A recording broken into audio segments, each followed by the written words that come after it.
কি হার্ট অ্যাটাকের ডেফিনেশন সব পড়ছিলাম নাকি? এই যে রিস্ক ফ্যাক্টর, হার্ট অ্যাটাক কখন বলা হয়? এই হার্ট অ্যাটাকের অন্য নাম কি বলো?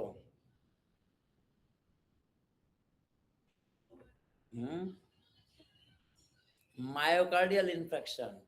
কয় ধরনের হার্ট অ্যাটাক আছে বলো?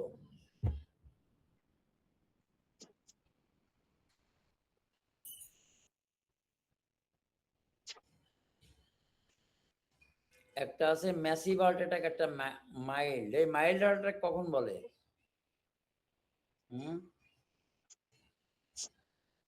যখন হার্ট অ্যাটাকটা একটু মানে কম ডেঞ্জারাস হয়।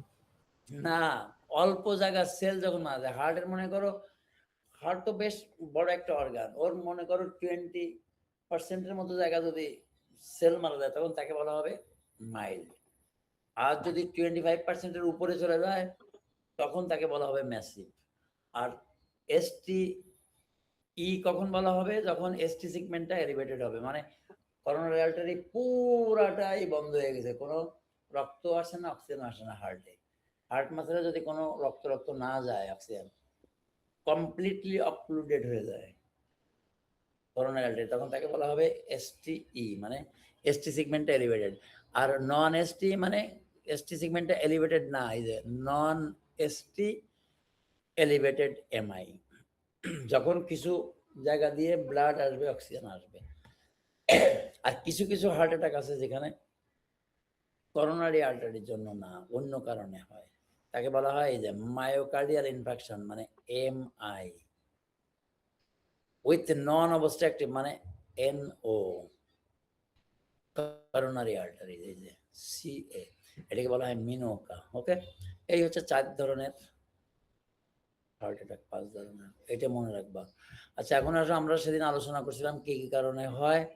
এখন risk factors for heart attack কি কি? Smoking, tobacco, diabetes, increasing age, high cholesterol level, high blood pressure, family history, atherosclerosis, ওই যে করোনারির ভিতরে ময়লা জমে যাওয়া, lack of exercise, stress, obesity, anxiety. এই তোমাদের কার এই পৃথিবীতে স্ট্রেস এখন কাদের বেশি?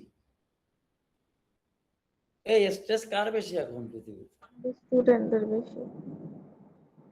এই ডোনাল্ড ট্রাম্পের স্ট্রেস বেশি নাকি ভ্লাদিমির পুতিনের স্ট্রেস বেশি? হলো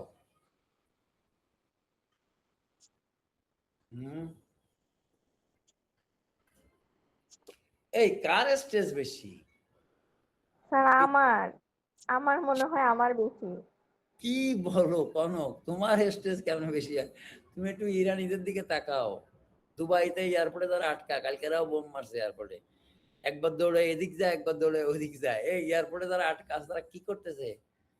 একবার দৌড়ে খাসার ভিতরে যেমন আটকা পড়ে কিছু, সেরকম ইঁদুর টিদুর যখন আটকা পড়ে খাসার ভিতরে, দেখবা একবার এদিক দৌড়ে একবার ওদিক, ওরকম আছে। তাহলে স্ট্রেস তোমার বেশি না ওদের বেশি? মিডল ইস্টে যারা আছে সবার বেশি। ওকে, যাই হোক, যাদের স্ট্রেস বেশি থাকে তাদেরই হয়। আর অবিসিটি যাদের আছে তাদেরও হয়, যে পিকচার দেওয়া। অ্যাংজাইটি যারা থাকে তাদেরও হয়। হ্যাঁ, তুমিও আসো, আমি তোমারটা অস্বীকার করতেছি না, কিন্তু যদি কম্পেয়ার করি দেখা যাবে যে পৃথিবীতে ওদেরই হার্ট অ্যাটাক বেশি, যারা ওই ওয়ার এফেক্টেড। ঠিক আছে? আচ্ছা, how to avoid having heart attack? Heart অ্যাটাককে অ্যাভয়েড করতে গেলে কুইট স্মোকিং। এই নর্থ সাউথে কি স্মোকার আছে? হ্যালো, আছে স্যার।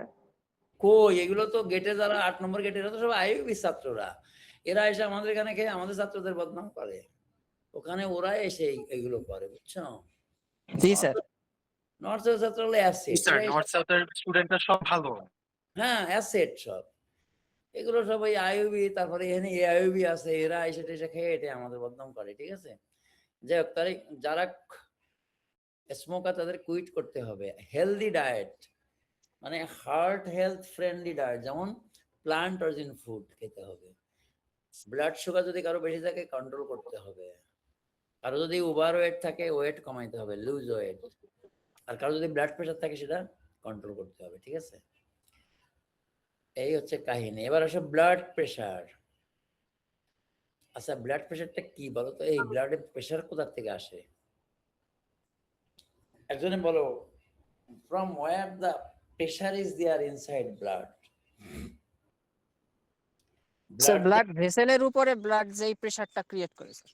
ব্লাড, হ্যাঁ, ব্লাডের ফ্লো, মানে ব্লাড এই ব্লাড এই ফ্লো অফ ব্লাড এই প্রেশারটা পায় কোথায়, কোথা থেকে এনে আর্টারির ওয়ালের উপরে পড়ে, প্রেশারটা পায় কোথায় বলো? হার্টের পাম্প করার কারণে sir. Yeah, when heart is contracting, contraction of heart, then এই যে দেখো লুক, এই যে লেফট ভেন্ট্রিকেল এ প্রেশার তৈরি করে। কত প্রেশার তৈরি করে? Normally 120 millimetre. এই 120 মিলিমিটার প্রেশার যে এ তৈরি করে, এটা যায় কি দিয়ে? ব্লাড দিয়ে। এই ব্লাডটা এখান দিয়ে এই সেই বড় আর্টারি আওরটা এই লেফট ভেন্ট্রিকেল থেকে এখানে বের হয়, বের হয়ে প্রেশারটা যে এই আর্টারির ওয়ালে যে পড়ে, এটাই হচ্ছে ব্লাড প্রেশার। কত? যখন কন্ট্রাক্ট করে 120 মিলিমিটার। এই প্রেশার থাকে বলেই দেখো এই প্রেশার যাইতে ব্লাড সব ব্লাডটাকে নিয়ে যায়, নিয়ে এইটা হচ্ছে রাইট সাইডে। দেখো রাইট সাইডে কিন্তু রাইট হাতে কিন্তু ডাইরেক্ট যায় নাই, রাইট সাইডে যে এখান দিয়ে রাইট সাইডে ব্র্যাকিওসেফালিক ট্রাঙ্কের নাম, এর দুই ভাগে ভাগ হয়, একটা রাইট হাতে যায়, একটা ব্রেনে যায়। আর লেফট সাইডটা দেখো, লেফট হাতে গেছে একটা, আর লেফট ব্রেনে গেছে, লেফট সাইড দিয়ে গলার এখান দিয়ে। এই হাতে গেছে ডাইরেক্ট, এই জন্য আমরা লেফট হাতেই ব্লাড প্রেশারটা মাপি। এতে কি হয়? প্রেশারটা একদম হার্টের যে প্রেশারটা ডাইরেক্ট এখানে যায় লেফট হাতে, রাইট হাতে কিন্তু ডাইরেক্ট যায় না, রাইট এখানে যে ব্রাঞ্চিং হয়েছে তারপরে যায়। ওকে, হোয়াট এভার ইট ইজ, এই ব্লাড প্রেশার সারা শরীরে ছড়ায় যায়। এই প্রেশার থাকে বলেই সবকিছু ব্লাডের মাধ্যমে সারা শরীরে ডিস্ট্রিবিউট হয়, অক্সিজেন, গ্লুকোজ, সবকিছু, এভরিথিং। এই প্রেশারটা তারই যখন কন্ট্যাক্ট করে তখন যে প্রেশারটা হয় সেটা কত? 120। এই হার্ট কি খালি কন্ট্যাক্ট করে বসে থাকে, নাকি ও রিল্যাক্স হয়, আবার কন্ট্যাক্ট করে ছেড়ে দেয়? এটাকে বলে রিল্যাক্স। এই ছেড়ে দিলে কি হয়? এই ছেড়ে দিলে কি হয়? যখন হার্ট কন্ট্যাক্ট করা বাদ দেয় তখন প্রেশারে কি হয়, কে বলতে পারে? স্যার কমে যায় স্যার। হ্যাঁ, তখন কি হয় দেখো, এই হার্টটা রিল্যাক্স যখন করে তখন এই লেফট অ্যাট্রিয়াম থেকে সব ব্লাড এসে এখানে ঢোকে, আর এই জায়গা যেখান দিয়ে ব্লাড গিয়েছিল আর্টারির ভিতরে, এই জায়গা যে দরজা বা ভালভ, এটা বন্ধ হয়ে যায়। তখন সব এই দিক দিয়ে এটা ব্লাড আসতে থাকে অ্যাট্রিয়াম থেকে, লেফট অ্যাট্রিয়াম থেকে লেফট ভেন্ট্রিকেল, কিন্তু এই লেফট ভেন্ট্রিকেল থেকে আর এদিকে যায় না। তখন কি হয়? এটা বন্ধ থাকে। এই বন্ধ থাকলেই এই ভিতরে প্রেশার কিন্তু থাকে, হার্ট কিন্তু রিল্যাক্স করছে, কিন্তু প্রেশারের ভিতরে থাকে কত? 80 মিলিমিটার অফ মার্কারি। তখন কিন্তু কমে যায়, কারণ প্রেশার তো ডিস্ট্রিবিউট হয়ে গেছে। এই যে প্রেশারটা আর্টারির ভিতরে থাকে, এটাকে বলা হয় ডায়াস্টোলিক প্রেশার। আর্টারির ভিতরে যে প্রেশারটা, আর যে প্রেশারটা হার্ট কন্ট্যাক্ট করে হার্ট, সেটা হচ্ছে সিস্টোলিক প্রেশার। তাহলে দুইটা প্রেশার পেলাম, একটা হচ্ছে ডায়াস্টোলিক, একটা সিস্টোলিক। লুক, এই যে blood pressure is pressure that is exerted by the circulating blood upon the walls of the blood vessel, এখানে আর্টারি। এই যে একটা হলো systolic blood pressure, when the heart beats while the heart muscle is contracting or squeezing. Okay, diastolic blood pressure is the pressure on the blood vessel when the heart muscle relax. তাহলে heart যখন relax করে তখনও আর্টারির ভিতরে pressure থাকে, এটা বন্ধ থাকে, এই জন্য সেই প্রেশারটা হচ্ছে 80 মিলিমিটার অফ মার্কারি। এই যে লুক, এই যে এখানে প্রথমটা হচ্ছে systolic blood pressure, measures the pressure in your arteries when your heart is contracting, and down number of a second diastolic blood pressure when in your arteries when your heart is relaxing, তাহলে উপরেরটা হচ্ছে 120 millimetre of mercury, নিচেরটা হচ্ছে 80 millimetre of mercury. This is the normal thing. Okay, এখন তাহলে কি কি পাইলাম? সিস্টোলিক ব্লাড প্রেশারটা পাইলাম কন্ট্রাকশনের সময়, ডায়াস্টোলিক একটা পাইলাম রিল্যাক্সেশনের সময়। এই দুইটাকে যদি আমরা সাবট্রাক্ট করি, সিস্টোলিক মনে করো 120 থেকে যদি 80 বাদ দিই, তাহলে যেটা থাকবে এটাকে বলা হবে পালস প্রেশার। এই তিনটে জিনিস জানলেই তোমাদের জন্য যথেষ্ট, systolic blood pressure, diastolic and pulse pressure. Okay, এবার আসো, ব্লাড প্রেশার যদি বেশি হয়ে যায় সেটা খারাপ, আবার অনেক কম হয়ে গেলেও খারাপ। কম হয়ে গেলে সারা শরীর আর সবকিছু যাবে না, আর বেশি হয়ে গেলে কি হবে? অনেক ফাস্ট হবে। উলট পালট হয়ে যাবে, ছোট ছোট যে আর্টারি আছে ব্রেনের ভিতরে ফেটে যেতে পারে, তারপরে সবকিছু উলট পালট হয়ে যাবে বেশি হইলে। তো এখন বেশি কখন বলবা? যখন 120-র উপরে চলে যাবে। আচ্ছা, যদি কারো 120 থেকে 129 হয়, তখন তাকে বলা হবে, ভাই তুমি ভালো হয়ে যাও, তোমার প্রেশার কিন্তু এলিভেটেড। তবে হাইপার টেনশন কখন বলবো যে হাই ব্লাড প্রেশার? যখন স্টেজ 1, যখন তার 130 থেকে 139 হয়ে যাবে উপরেরটা, মানে সিস্টোলিক হবে 130 থেকে 139। আর ডায়াস্টোলিক যেটা বলছিলাম 80 থেকে 89 হইলে তাকে বলা হবে তার হাইপার টেনশন স্টেজ 1, তার কিন্তু রোগ হয়ে গেছে অলরেডি। হাই ব্লাড প্রেশার রোগে ধরছে কোন স্টেজে? স্টেজ 1। তাহলে সিস্টোলিক হবে 130 থেকে 139, আর ডায়াস্টোলিক হবে 80 to 89। আচ্ছা, একজনের মনে করো 139 না 140 হয়ে গেছে, 140-র উপরে চলে গেছে সিস্টোলিক, আর নিচেরটা 89 না 90-র উপরে চলে গেছে, 95, 90, 100, তখন তাকে বলা হবে স্টেজ 2। তাহলে একটা পয়লা স্টেজ 1, একটা পয়লা স্টেজ 2।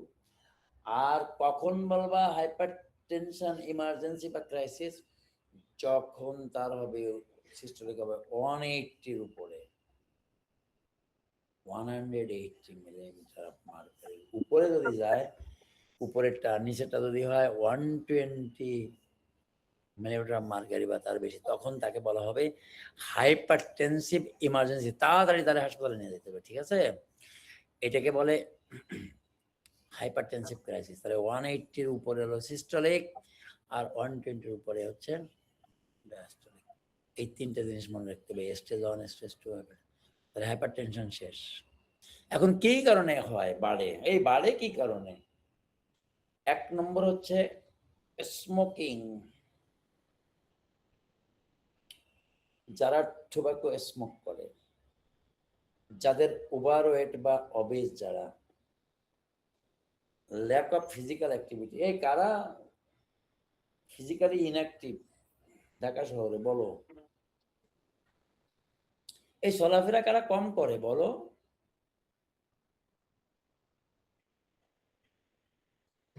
যারা মদ টদ খায়, ড্রাগ না, এরা কি চলাফেরা করতে পারে বা ধরে? হ্যালো,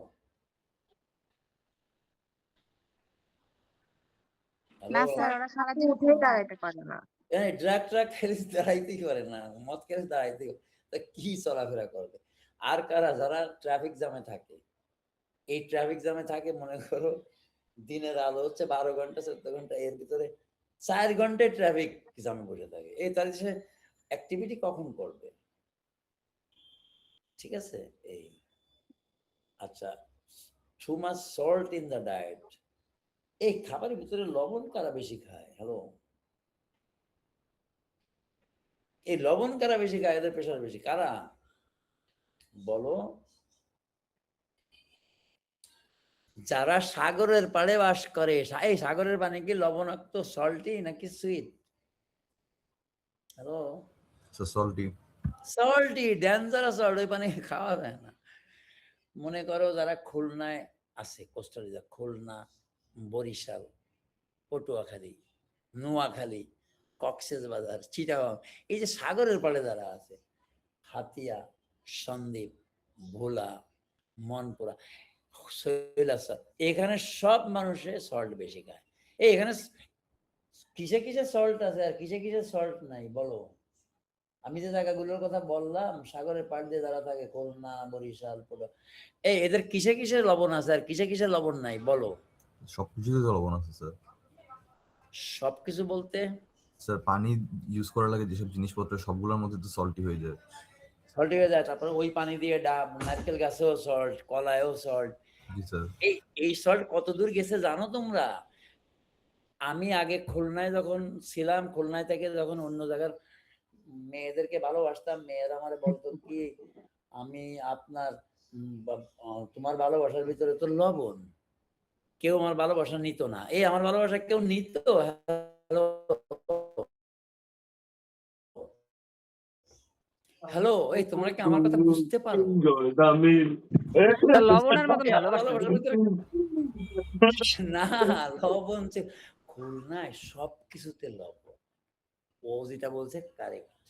খুলনা ওখানে সবকিছু, ডাবের পানিতে লবণ, আখের পানিতে লবণ, তারপরে মনে করো ফলে লবণ, ভালোবাসার ভিতরে লবণ ছিল। এই কিভাবে প্রমাণ করছিলাম? হ্যালো, আমি যখন এই দিকের কাউকে ভালোবাসতে যাইতাম, সে বলতো কি, ভালোবাসা হইতো না তো আমার, বলতো কি, that your love is salty love. এই আমার কি বলতো, সল্টি লাভ। Salty love. এই জন্যই তো ভালোবাসা হয়নি আমার। এই দুঃখ নিয়েই তো আমি আছি, ঠিক আছে? তো যাই হোক, তাহলে too much salt in the diet হচ্ছে কারা, যারা ওই কোস্টাল রিজনে থাকে, ঠিক আছে? এবং ওই এরিয়ার মানুষের দেখবো কি যে হার্ট রিলেটেড ডিজিজ এবং হার্ট অ্যাটাক সবচেয়ে বেশি বাংলাদেশে। ওকে, আচ্ছা, টু মাচ অ্যালকোহল কনজাম্পশন, যারা বেশি পরিমাণে মদ খায় তাদেরও কিন্তু ব্লাড প্রেশার বাড়ে। এছাড়া যারা স্ট্রেসে থাকে, যাদের বয়স, এই তোমাদের কি বয়স বাড়তেছে নাকি, ওল্ডার এজ? হ্যালো, জি স্যার। এই বয়স বাড়লে কেন ব্লাড প্রেশার হয় বলো? ওই যে আর্টারির ওয়াল না ভিতরে, ওই যে অ্যাওর্টা, হার্ট যে পাম্প করছে, ওই যে বাল্ব যে বন্ধ হয়, এগুলো সব নড়বড়ে হয়ে যায়। এই বয়স হলে কি হয়, এই সব কিছু নড়বড়ে হয়ে যায়। হার্টের বা আর্টারির ভিতরে যে ওয়াল টোয়াল, এগুলো আর ইলাস্টিক থাকে না, তখন হয়ে যায় প্লাস্টিক। এই জন্যই তার জেনেটিক্স যদি থাকে, যে কারো জেনেটিক ফ্যাক্টর আছে, বাবা মা দাদা দাদি নানা নানি ছিল, তারও হবে, ফ্যামিলি হিস্ট্রিতে হয়। কিডনি ডিজিজ যদি কারো থাকে, কারণ কিডনি কিন্তু এই ব্লাড প্রেশারকে কন্ট্রোল করে। যদি কারো কিডনি ডিজিজ হয় তাহলে কিন্তু ব্লাড প্রেশার বেড়ে যায়। তারপরে আমাদের গলায় যে থাইরয়েড গ্ল্যান্ড আছে, এটা যদি নষ্ট হয় কোনো কারণে, কিডনির উপরে গ্ল্যান্ড থাকে টুপির মতো, অ্যাড্রিনাল গ্ল্যান্ড বা সুপ্রারেনাল গ্ল্যান্ড, এগুলো যদি কাজ না করে হয়। আবার যারা ঘুমের ভিতরে নাক ডাকে, দম বন্ধ হয়ে আসে, যে স্লিপ অ্যাপনিয়া, তাদেরও ব্লাড প্রেশার। এই হচ্ছে কজেস, এগুলো কিন্তু পরীক্ষা থাকে। আচ্ছা, ব্লাড প্রেশার মাপার মেশিনের নাম হচ্ছে কি দেখো, স্পিগমো, ওই যে স্পিগ, এই দেখো লুক, এই যে স্পিগ মো ম্যানোমিটার। তাহলে কয়টা ভাগে ভাগ করলাম সিলে বলে দাও?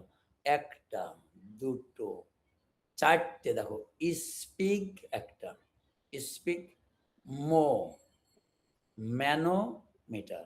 এই বুঝছো এখন? হ্যালো, ব্লাড প্রেশার যে মেশিন দিয়ে মাপের নাম হচ্ছে স্পিগমো ম্যানোমিটার। স্পিগমো ম্যানোমিটার। এটাকে কি বলা হয়? এর ভিতরে কি আছে? মার্কারি আছে। এর ভিতরে কি আছে? মার্কারিটা কি? What is mercury? Is a liquid metal. এটা কিন্তু একটা ধাতু, বাট লিকুইড। এর ভিতরে থাকে, যখন আমরা প্রেশার ক্রিয়েট করি তখন এই মার্কারিটা উপরে ওঠে। তো কত উপরে উঠলো সেটা দেখে আমরা we measuring the systolic and diastolic. ওকে, এই জন্য এই স্পিগমোম্যানোমিটারের নাম হচ্ছে মার্কিউরিয়াল স্পিগমোম্যানোমিটার। এটার নাম কি? মার্কিউরিয়াল। আর এই যেটা আছে দেখো, এটা গ্যালভানোমিটার দেওয়া। এটার ভিতরে কি মার্কারি আছে? এই একটা যে মেশিন দেখাচ্ছিস পরে, এটা কি মার্কারি আছে নাকি? নো, এখানে মার্কারি নাই। তাহলে এটার নাম কি হবে? ওটার নাম যদি হয় মার্কিউরিয়াল স্পিগমোমিটার, তাহলে এটার নাম কি হবে?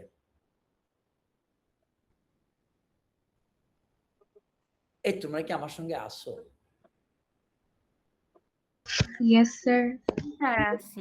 এই ওটার নাম যদি হয় মার্কিউরিয়াল, মানে ওটা হলো মার্কারি আছে। এই যে দেখো, এর ভিতরে মার্কারি আছে, কিন্তু দেখা যাচ্ছে না, বলো মার্কারি আছে, উঠবো উপরে।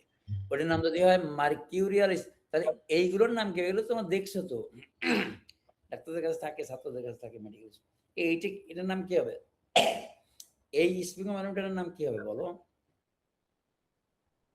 মার্কারি না থাকলে কি হবে?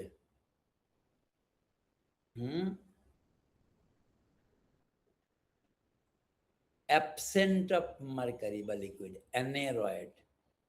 মানে হচ্ছে অ্যাবসেন্ট, অ্যানারয়েড মানে হচ্ছে লিকুইড মার্কারি। অ্যানেরয়েড, এটার নাম হচ্ছে অ্যানেরয়েড স্পিগমোমিটার। ওকে, এখন আসো, এই যে এই আর ইউ লুকিং অ্যাট, এই is it visible this slide? এখানে কি ঘটনা ঘটতেছে বলো? What is there in this image? এই ইমেজে কি আছে? স্যার গাজর খাওয়াইতেছে মনে হয়। গাজরের সাথে আর কি আছে ওই ডিশে? আর খালি কি গাজর আর কি আছে বলো? ভেজিটেবল। ভেজিটেবল আছে বিভিন্ন ধরনের, টমেটো কে মনে হয়। কাকে খাওয়াচ্ছে? What is the relationship between among this people? Sir কে মাতা কাকে সন্তান ছেলে মেয়ে মনে হয়। how do you know that she is the mother? She may be the primary school teacher. So actually this food habit should be grown during the early childhood of a person. মানে তোমাদেরকে যদি আমি এই north south university এই বয়সে যদি আমি food habit grow করাই হবে না। তোমাদের বয়স যখন এতটুক ছিল, এই তখন যদি আমার এই ইউনিভার্সিটিতে আসতে তো পারতে। এই এতটুক বয়সে তোমরা কোথায় ছিলা? হ্যালো, এই বয়সে তোমরা ছিলা কোথায়? হুম?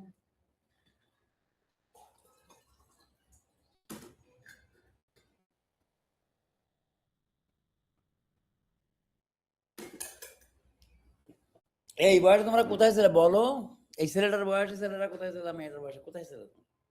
স্যার প্রাইমারি স্কুলে। প্রাইমারি স্কুলে। প্রাইমারি স্কুল এবং প্যারেন্টস তার আগে ছিল। তাহলে এই শিখতে হবে কার কাছ থেকে? Food habit parents and primary. এই আমার কাছ থেকে শিখে কোনো লাভ হবে? এখন কি তোমরা এই বাচ্চা আছো? এইসব খাওয়া এইগুলো খাওয়া শিখতে হবে। এখন তোমাদেরকে দিলে তো তোমরা এই ক্যান্টিনে তো এই খাবার নাই। এই নর্থ সাউথের ক্যান্টিনে এই খাবার কি আছে যে আমি তোমাদেরকে শেখাবো? হ্যালো, না স্যার। ইজ ইট দেয়ার? এটা নাই। আমি শেখাইতে গেলে নর্থ সাউথের এই ক্যান্টিনের মালিকরা আমারে সাইজ করে, এই কি উল্টাপাল্টা খাবার এনে খাওয়া শিখেছে, আমাদের ব্যবসা শেষ। So that's it. তার মানে ফুড হ্যাবিট গ্রো করাইতে হবে from the beginning of the life of a person. Okay, that's all from this lesson number 10.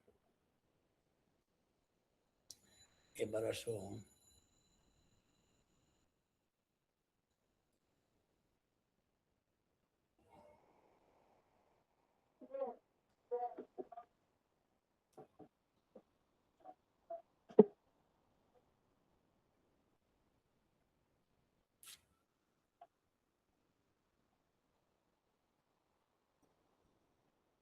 Lecture number 11, diabetes.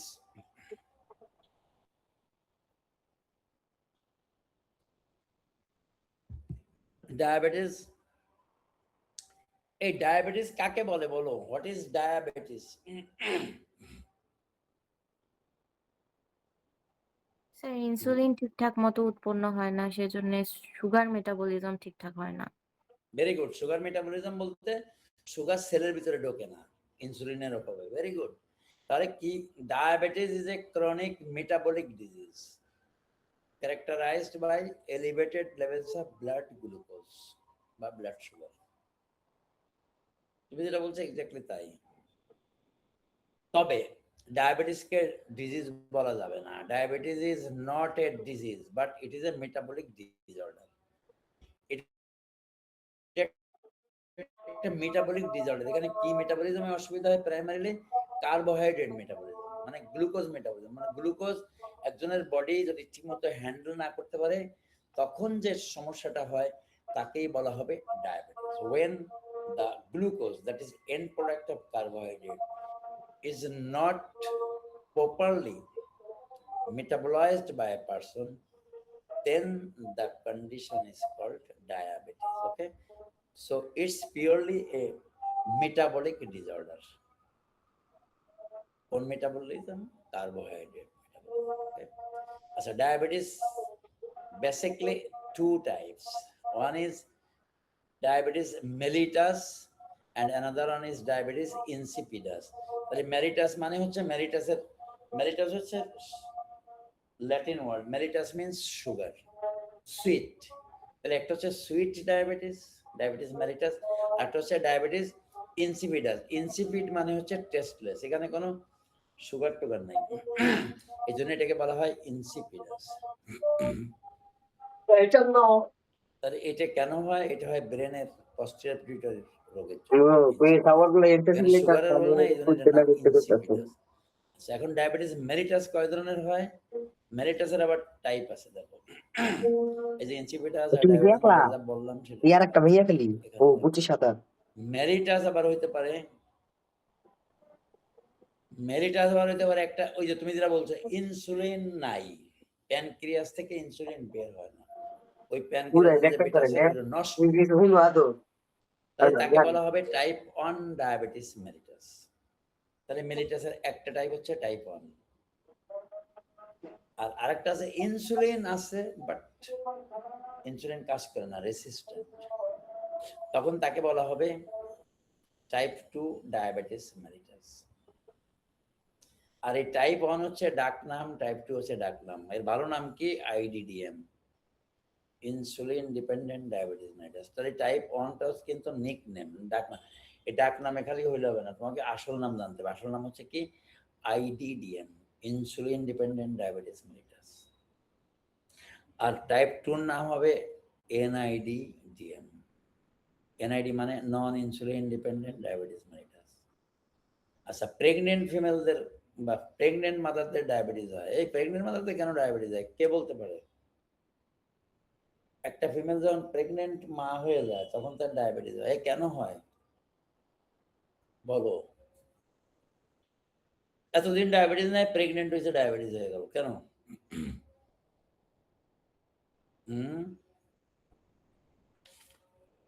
কারণ প্রেগনেন্সির সময় হরমোন বের হয় প্লাসেন্টা থেকে, এটাকে বলা হয় হরমোনস অফ প্রেগনেন্সি। প্রেগনেন্সিকে টিকে রাখার জন্য হরমোন বের হয়। যদি হরমোনগুলো বের না হয়তো তাহলে বাচ্চা বড় হইতো না, তার প্রেগনেন্সি টিকতেও না, সে অ্যাবর্শন ট্যাবর্শন হয়ে শেষ। তাহলে এই যে হরমোনগুলো, হরমোনস অফ প্রেগনেন্সি, তার কাজ হচ্ছে প্রেগনেন্সিটাকে সামনের দিকে নিয়ে যেয়ে বাচ্চাটাকে বড় করে ডেলিভারি করা। এই হরমোন ভালো কাজ করে, কিন্তু এর কিছু সাইড ইফেক্ট থাকে। যেমন অনেকে দেখবো যে বমি করে, এই প্রেগনেন্ট হইলে অনেকে বমি করে, তোমরা কি জানো এগুলো? ভালো, জি স্যার। প্রচুর পরিমাণে বমি করতে থাকে ওই হরমোনের জন্য, ভমিটিং সিম্পটম। তারপরে অনেকে মাটি খায়, কয়লা খায়, এগুলো শুনছো? এই প্রেগনেন্ট মাদাররা অনেকে যে মাটি খায়, মাটি কয়লা খাই খায়। হ্যাঁ, মাটি খাই শুনছি, আমার বোনই, ওর নাকি অনেক ভালো লাগতো। হ্যাঁ, তারপরে কয়লা খায় শুনছো? এগুলোকে বলে পারভার্টেড অ্যাপিটাইট। এগুলো কেন হয়? ওই হরমোনের জন্য। এরকম অনেক কিছু হয়। এর ভিতরে একটা হয় হচ্ছে ডায়াবেটিস মেলিটাস, যেটাকে বলা হয় জিডিএম, ওই হরমোনের জন্য। তাহলে জেস্টেশনাল ডায়াবেটিস মেলিটাস। আরেকটা হইতে পারে ম্যাল নিউট্রিশনের জন্য হয়, সেটাকে বলা হবে malnutrition related diabetes mellitus. দেখো ডায়াবেটিস মেলিটাস কয়টা? টাইপ 1, টাইপ 2, জিডিএম মানে প্রেগন্যান্সি ডায়াবেটিস, জেস্টেশনাল ডায়াবেটিস। আরেকটা LADA, latent autoimmune disease diabetes of the adult. একটা মুদি, ম্যাচুরিটি অনসেট ডায়াবেটিস। তাহলে এই 6 রকমের ডায়াবেটিস মেলিটাস আছে। ওকে, আর এবার আসো, আমাদের যে গ্লুকোজ ব্লাডের ভিতরে বেড়ে যায় ডায়াবেটিস মেলিটাসে, এই গ্লুকোজ আসে কোথা থেকে? এই গ্লুকোজ আসে কোন জায়গা থেকে? আমাদের ব্লাডের ভিতরে গ্লুকোজ আসে কোথা থেকে? ফুড থেকে, খাবার ফুড থেকে থেকে। আসে, আর কোনো পথ নাই। ফুড, কোন ফুড থেকে আসে বলো? মিষ্টি জাতীয় খাবার, যেমন, হ্যাঁ, মিষ্টি জাতীয়। সুগার, আর আর আবার হচ্ছে আটা, ভাত, হ্যাঁ, চাল, হ্যাঁ, ভাত, রুটি, ভুট্টা। হ্যাঁ, spaghetti, noodles, pasta, potato, sweet potato, pumpkin, এইগুলো খাইলে ভাঙ্গে হয়। এগুলো যখন আমরা খাই, মুখের ভিতর থেকে ভাঙা শুরু হয়, ডাইজেশন ভাঙতে ভাঙতে ভাঙতে ভাঙতে পেটের ইন্টেস্টাইনে যায়, স্মল ইন্টেস্টাইনে ভাঙা শেষ হয়ে যায়। ভেঙে গেলে এটা হয়ে যায় গ্লুকোজ। আচ্ছা, 1 মাসের বাচ্চা যাদের বাসায় আছে তারা কি খায়? তারা কি রুটি খায় নাকি পরোটা? এই কোনটা খায় তারা? তারা কি পাস্তা খায় না নুডলস খায়? 1 মাসের বাচ্চা মায়ের বুকের দুধ খায়। বুকের দুধ খায়, তাহলে এগুলো তো খায় না। বুকের দুধ যদি কেউ খায় তাহলে কি হবে? সরি, দুধ যদি কেউ পান করে তাহলে কি হবে? ভেঙে গ্যালাক্টোজ। এই তোমরা কি হানি খাও? হ্যালো, হানি, জি স্যার। হানি বাংলা হবে ফ্রুক্টোজ। হানি বা ফ্রুটস, তাহলে কি কি হইতে পারে দেখো? কার্বোহাইড্রেট বিভিন্ন ফর্মে মানুষ খায়, যে যাই খাক ভেঙে হয়ে যায় ফ্রুক্টোজ, গ্যালাক্টোজ এন্ড গ্লুকোজ। পেটের ইন্টেস্টাইনে ওই নিচে যে ভেঙে এই হওয়ার পরে ওটা লিভারে যায়, লিভারে যায় কিন্তু সব গ্লুকোজে কনভার্ট হয়ে যায়। কনভার্ট হয়ে গেলে লিভার কি করে, দেখে যে ব্লাডে যদি গ্লুকোজ কমে যায়, এই যে আজকে যেমন ফাস্টিং যারা করতেছো তাদের 3টার সময় কিন্তু গ্লুকোজ কমে যাবে। এই 3টার সময় গ্লুকোজ কমে যাবে কি যাবে না?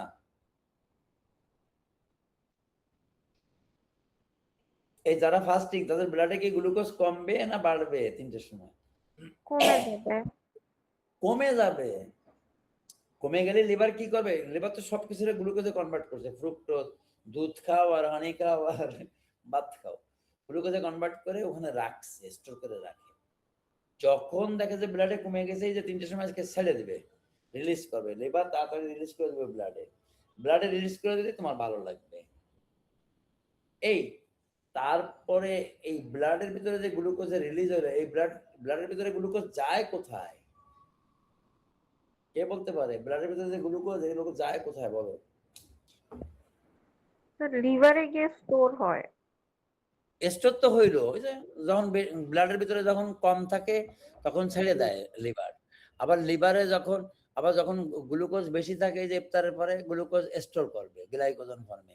আমার কথা হচ্ছে যে ব্লাডে যে গ্লুকোজটা গেল, এই যেখানে ব্লাডের ছবি দেখো, এর ভিতরে যে গ্লুকোজ, এই গ্লুকোজ যায় কোথায়? কিনে যাবে। হ্যাঁ, যেখানে যেখানে বডির প্রয়োজন ওখানে ওখানে যাবে। এটা তো এনার্জি সোর্স। কোথায় কোথায় প্রয়োজন আমাকে একটু বলো, কোথায় কোথায় প্রয়োজন? আর কোথায়? হ্যাঁ বলো। ব্রেইনে প্রয়োজন।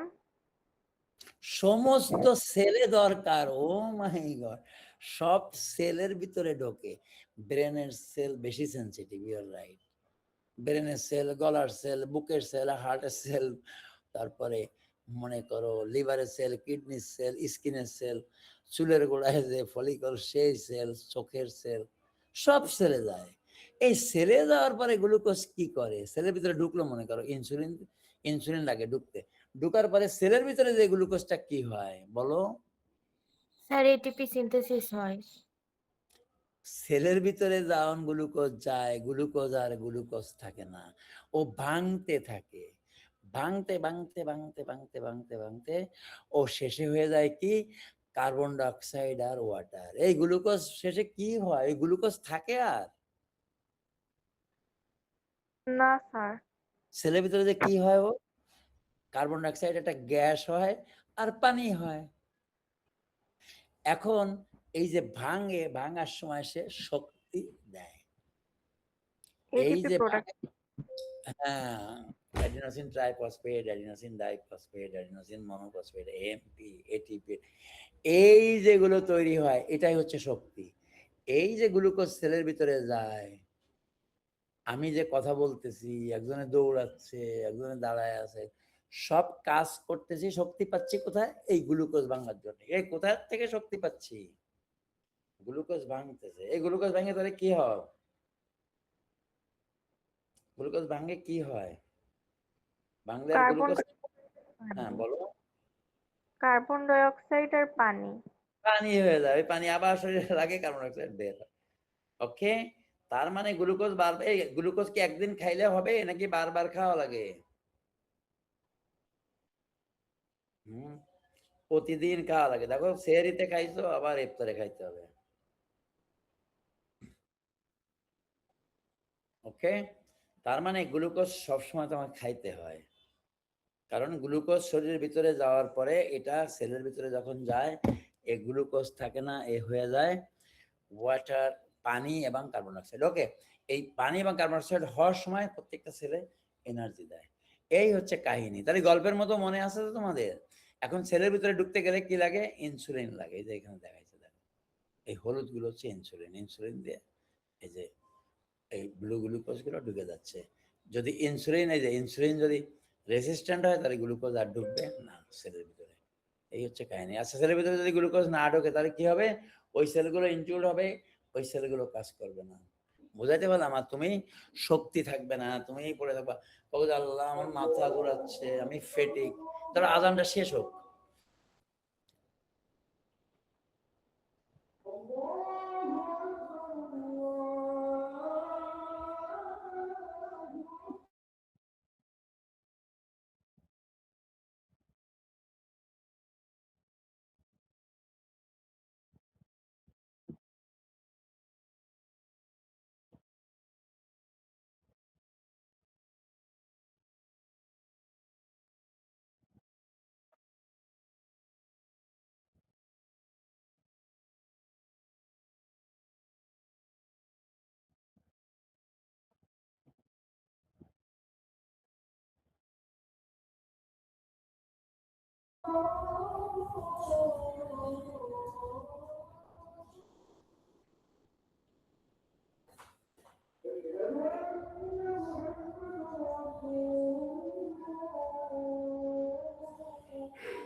ওকে,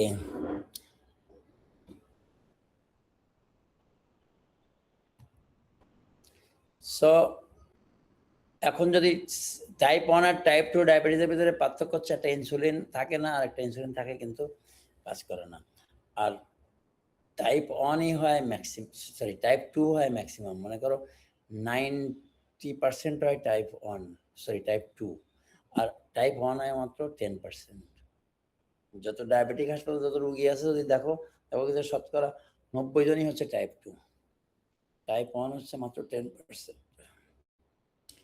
আর এই যে টাইপ 1 আর 2 এর একটা পার্থক্য দেখাইলো যে বডি রেজিস্ট্যান্স ইনসুলিন আর ওখানে ইনসুলিন নাই।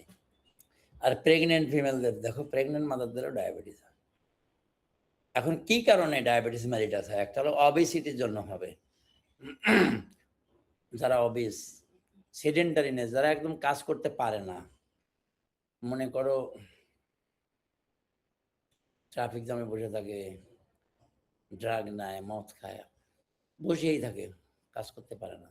ম্যাল নিউট্রিশন হলে, স্ট্রেসে থাকলে, তার মানে স্ট্রেস হচ্ছে মেইন, ডায়াবেটিস হওয়ার মেইন কারণ হচ্ছে স্ট্রেসফুল লাইফ। অ্যালকোহল, কিছু কিছু মেডিকেশনও হতে পারে। তাহলে weight, inactivity, family history, ethnicity বা রেসের জন্য হয়, এজ বাড়লে হইতে পারে, পলিসিস্টিক ওভারি হইলে হইতে পারে, high blood pressure. Symptoms of diabetes mellitus. Type 2 তেমন কোনো টিপিক্যাল সিমটম নেই, তবে টাইপ 1 এর আছে। কি কি? পলিডিপসিয়া, দেখবা যে তাদের খুব পিপাসা লাগে। ডিপসিয়া মানে থার্স্ট, ইনক্রিজ থার্স্ট, এটাকে বলে পলিডিপসিয়া। আর বারবার সে প্রস্রাব করতে যায়, প্রচুর পরিমাণে প্রস্রাব করে, এটাকে বলে polyuria. Frequent urination with high volume. Extreme hunger মানে পলিফ্যাগিয়া, সে খালি খায়, প্রচুর খিদে, কিন্তু এত খাওয়ার পরেও তার ওয়েট বাড়ে না, আনএক্সপ্লেইনড ওয়েট লস। ফ্যাটিক থাকে, সবসময় দুর্বল, ওই যে সেলের ভিতরে গ্লুকোজ ঢুকতে পারে না, এনার্জি তৈরি হয় না, আর সবসময় খিটখিটে মেজাজের হয়, ইরিটেবিলিটি। আর চোখে যেহেতু রেটিনার ভিতরে গ্লুকোজ যায় না ওই সেল দিয়ে, তার চোখে সে উল্টা পাল্টা দেখে, ব্লাড ভিশন। তাহলে কমপ্লিকেশন কি কি হবে? সারা শরীরে কমপ্লিকেশন হবে, কারণ ডায়াবেটিস হলে কি হবে, ওই সেলের ভিতরে তো গ্লুকোজ যাবে না, গ্লুকোজ তো সব ব্লাডে থাকবে, হাই ব্লাড গ্লুকোজ, বুঝলা? কিন্তু তাহলে ব্রেনে হবে নিউরোপ্যাথি, হাত পা ঝিনঝিন করবে, ব্রেনে খাইলে কিছু মনে থাকবে না, মেমোরি সেন্টার নষ্ট হবে। চোখের এখানে রেটিনায় ইয়ে গেলে তার চোখের পাওয়ার কমে যাবে, রেটিনোপ্যাথি। হার্ট, কার্ডিওপ্যাথি হবে, কিডনিতে হবে নেফ্রোপ্যাথি, কিডনি নষ্ট হবে, টেস্টিসে হবে ইম্পোর্টেন্সি, টেস্টিসের সেল কাজ করবে না, সেক্স হরমোন বের হবে না, মেল সেক্স ইম্পর্টেন্ট হয়ে যাবে। ওভারিতে কি হবে? সেম, ওভারির সেলে গ্লুকোজ যাবে না, তখন কি হবে, তার ফিমেল সেক্স হরমোন বের হবে না, সে ওই একই অবস্থা, লিবিডো কমে যাবে, সেক্স ড্রাইভ কমে যাবে, ইনফার্টিলিটি রাইট হয়ে যাবে। এই যে দেখো কমপ্লিকেশন অফ ডায়াবেটিস দেখছো, ওই যে এটা হচ্ছে টেস্টিসের সমস্যা। এই যে কমপ্লিকেশনস একদম ছবি দিয়ে দিছে, একটা ফিমেলের পিকচার, মাথা থেকে পা পর্যন্ত ডায়াবেটিক ফুট হয়ে যায়, কারণ এখানে তখন সেন্সেশন কমে যায় নিউরোপ্যাথির জন্য, এনার্জি যদি কেটে যায় সে টের পায় না, আর এই গ্লুকোজের জন্য ব্যাকটেরিয়াও এখানে বেশি আসে, এসে ইনফেকশন হয়ে ডায়াবেটিক ফুট করে ফেলে। স্কিন থেকে শুরু করে দেখো প্রত্যেকটা অর্গান, কান থেকে শুরু করে চোখ, কিডনি সব শেষ। এই আরেকটা দেখো ছেলেদের ছবি, সেম ডায়াবেটিক ফুট, মানে তার সমস্ত শরীরের সব সেলের ভিতরে গ্লুকোজ যান সব নষ্ট হয়ে যায়। তার মানে ডায়াবেটিস হলে তুমি দেখবা কি তার চেহারা দেখলে বোঝা যাবে যে সে চলাফেরা করতে পারে না, তার চামড়া থেকে শুরু করে চোখ থেকে শুরু করে চোখ প্রত্যেকটা জিনিস, ওই গ্লুকোজ ঢোকে না তো সেলে, না ঢুকলে এরকম হয়ে যায়। So this is all about your lecture number 11। এ বুঝাইতে পারলাম? ভাই তোমরা কি ডায়াবেটিস বুঝছো? হ্যালো, জি স্যার। জি স্যার। তার মানে যে ডায়াবেটিস হবে কাদের তো বুঝছো, তাহলে তা কি করতে হবে? এই নর্থ সাউথে যে কি করবা জানো? দেখছো যারা বসে থাকে, তারপরে অবিজ, সিডেন্টারিনেস, স্ট্রেস, এই স্ট্রেস কমবে কি তোমরা কি করবা জানো? এই তোমরা করবা কি, নর্থ সাউথে যে, আমার কথা আবার বলো না, নর্থ সাউথে যে দেখবা যে যাদের একটু ওভার ওয়েট আছে তাদেরকে নিয়ে তুমি করবা কি, চলো আমরা লিফটে উঠবো না, আমরা সিঁড়ি দিয়ে যাই ক্লাসে, 4 তলায় 5 তলায়। যদি বলে কেন, কি দেখো আমরা এই ট্রাফিক জ্যামে ছিলাম, এতক্ষণ বসেছিলাম, তারপরে এখানেও যদি এখন লিফটে দাঁড়ায় দাঁড়ায় যাই তাহলে তো ঝামেলা, আমরা সিঁড়ি দিয়ে উঠি চলো। এইসব বললে কি হবে, তার একটু অ্যাক্টিভিটি হবে। কি হবে তাহলে তাদের? হ্যালো, স্যার এমনিও সিঁড়িতে যেতে হয় কারণ লিফটে জীবনও জায়গা থাকে না। হ্যাঁ তো এটা বলবা, এনকারেজ করবা, যে আমরা একটু হাঁটি, তারপরে যে বসে থাকে পালা যায়, বসে পড়ে ওকে চলো একটু হাঁটাহাঁটি করি। এইভাবে অ্যাক্টিভ করতে হবে, অ্যাক্টিভ করলে স্ট্রেসও কমবে আর ডায়াবেটিস হবে না। ঠিক আছে, এ বুঝাইতে পারলাম? আর লিফট যে কান্দে, তোমরা জানো এই নর্থ সাউথের লিফট যে ইদানিং কান্নাকাটি করতেছে, এটা দাও। আমি যখন লিফটে উঠি শুনি কি লিফটটা কাঁদতেছে, সে বলছে কি যে হায় হায় আমি তো আর পারতেছি না, অনেক ওজন, এতবার উঠতেছি, এতবার কোনো রেস্ট নাই, একবার 10 তলায় যায় আবার নামে, কোনো রেস্ট নাই, আর অনেক ভার। এই লিফটের কান্না কি তোমরা শুনতে পাও? হ্যালো,